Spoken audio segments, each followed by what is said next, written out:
C'est le facteur.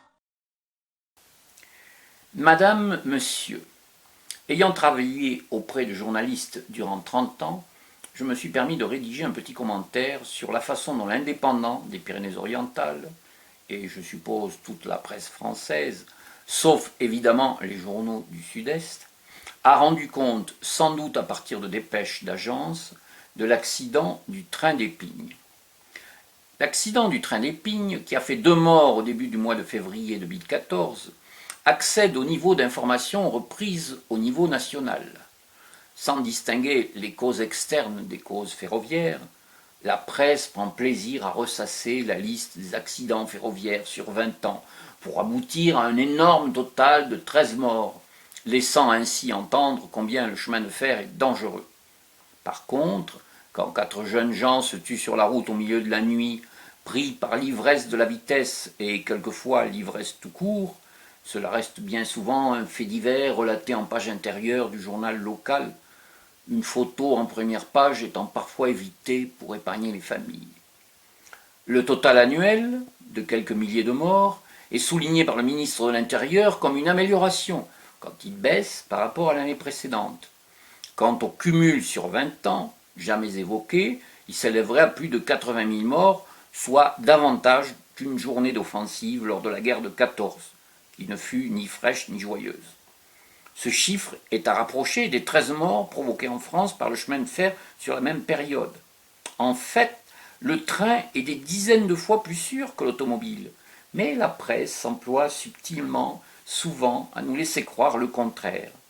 Et l'on ne parle guère des 40 000 personnes qui meurent chaque année discrètement dans leur lit, de maladies pulmonaires provoquées par la pollution issue des moteurs à explosion. Il est curieux de constater aussi la différence de traitement des accidents. Le train d'Épingle est rétrogradé au niveau de train touristique, et même le 10 février de tortillard, c'est-à-dire de jouets pour adultes, qui transportent moins de 500 000 voyageurs par an, ce qui est effectivement dérisoire. Il faut le reconnaître. Alors que j'avais pensé que, roulant apparemment tous les jours, il était un TER en bonne et due forme, comme les chemins de fer corse. Curieusement, les 8 blessés sont d'ailleurs tous originaires des Alpes-Maritimes. Par ailleurs, à la suite de cet accident, on ferme la ligne pour un temps indéterminé, car l'enquête doit sans doute vérifier que la chute du rocher de 20 tonnes n'est pas la conséquence d'un acte terroriste, et ça peut être long. Tant pis pour les usagers, qui d'ailleurs ne sont que des touristes, prenant le train pour admirer les paysages. Lors de la coupure semblable d'une route, des dizaines d'ouvriers travaillent jour et nuit pour rétablir le passage au plus vite, ne serait-ce que sur une voie en usage alterné.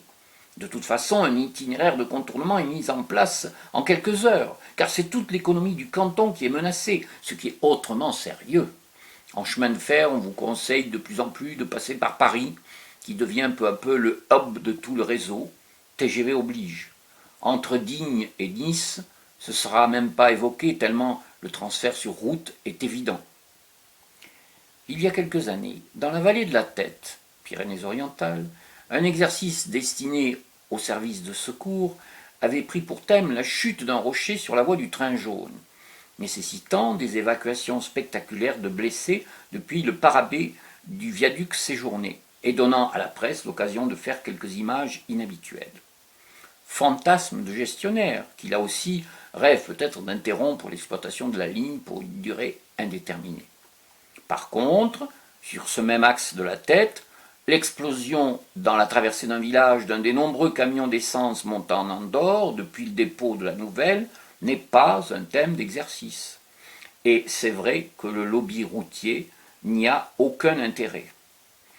Vous laissant évidemment toute liberté vis-à-vis de ce texte, y compris de le couper si vous paraît trop long, ou de le commenter si vous le jugez utile, je vous prie d'agréer, madame, monsieur, l'expression de mes salutations ferroviaires.